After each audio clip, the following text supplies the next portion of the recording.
Ini dia dalang dibalik terjadinya demonstrasi besar-besaran. Ya, teman-teman, kita akan ungkap siapa dalangnya, tetapi kalian harus jawab dulu. Renungkan ini, apa kesamaan antara para pembuat kebijakan? 1.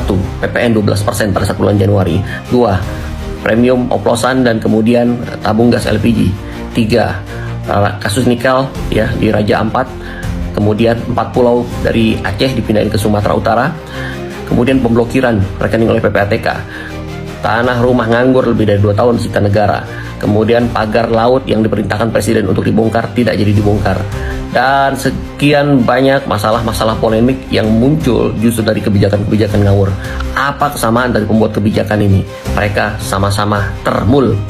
Ini dia orang-orang yang berada di balik kekisruhan yang membuat pemerintahan terus dirongrong. Sebulan rata-rata 2 dan 3 kali kebijakan-kebijakan ngawur itu dilontarkan, yang membuat masyarakat resah, ngamuk, dan marah-marah. Akhirnya mereka test case pada saat Indonesia gelap. Pengerahan massa luar biasa yang sangat banyak, tetapi tidak ada narasi yang kuat dan jelas apa tuntutannya. Dan kemudian diberikan lagi, ditaburi dengan resep-resep yang makin membuat masyarakat marah. Kemudian digeser ke Pati sebagai lab untuk percobaan pertama. Bagaimana ketika dana yang harus mengalir ke daerah itu tiba-tiba berkurang, maka pejabat-pejabat daerah harus meningkatkan pajak pendapatannya, dan itu mengakibatkan kemarahan yang sangat luar biasa terjadi di Pati, dan ini hampir bergeser ke kota-kota dan daerah lainnya. 20 Agustus akun-akun buzzer kemudian menginformasikan akan ada aksi besar-besaran di 25 Agustus, tetapi tidak diketahui siapa koordinator lapangan, siapa penyelenggaranya. Bahkan sampai tanggal 24 Agustus tidak diketahui siapa yang kemudian mengomandani dari aksi massa ini. Baru tanggal 24 sore masuk surat-surat dari aliansi-aliansi mahasiswa untuk terlibat dalam aksi tersebut. Sebelumnya tidak jelas. Dan akhirnya kita bisa lihat ya, banyak sekali intel-intel yang kemudian menyamar menggunakan jaket ojol dan memprovokasi masyarakat. Mereka mengawali, menginisiasi untuk menyakiti polisi dan kemudian memancing masyarakat untuk melakukan hal yang sama.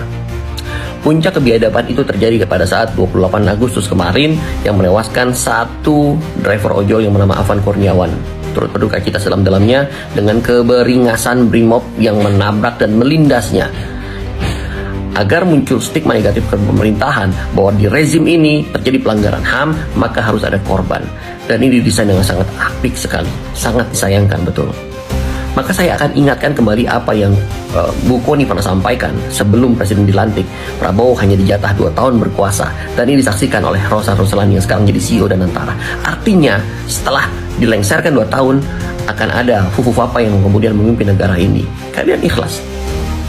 Dan tenggelamlah isu-isu pemakzulan Gibran, ijazah palsu, korupsi yang melibatkan Nadiem Makarim, Budi Ari, dan lain-lain. Semua konco-konco dari geng Solo ini hilang, berganti dengan tari-tarian yang terselenggara di DPR, kemudian statement konyol dari Ahmad Saroni yang memicu kemarahan masyarakat. Dan duar, terjadilah aksi tersebut. Ini belum akan berakhir, karena sabotasi struktural akan terus dilakukan. Penyangga-penyangga pemerintahan, mulai dari politik, kemudian instansi seperti kepolisian dan lain-lain, akan terus menggerogoti rezim ini agar masyarakat ngamuk, marah, dan benci kepada Prabowo. Kalau memang mau mengubah bangsa ini, ayo cabut dari akar-akarnya.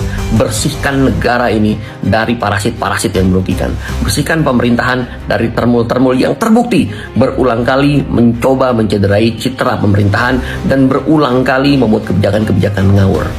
Buktikan Pak Prabowo, kami rakyat Indonesia siap mendampingi Bapak selama Bapak betul-betul menjalankan program yang Bapak janjikan.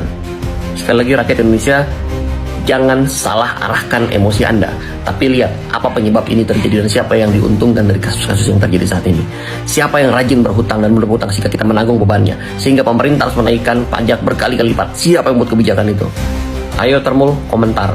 Kita lihat argumen sebagus apa, sehebat apa. Terrific! Tada!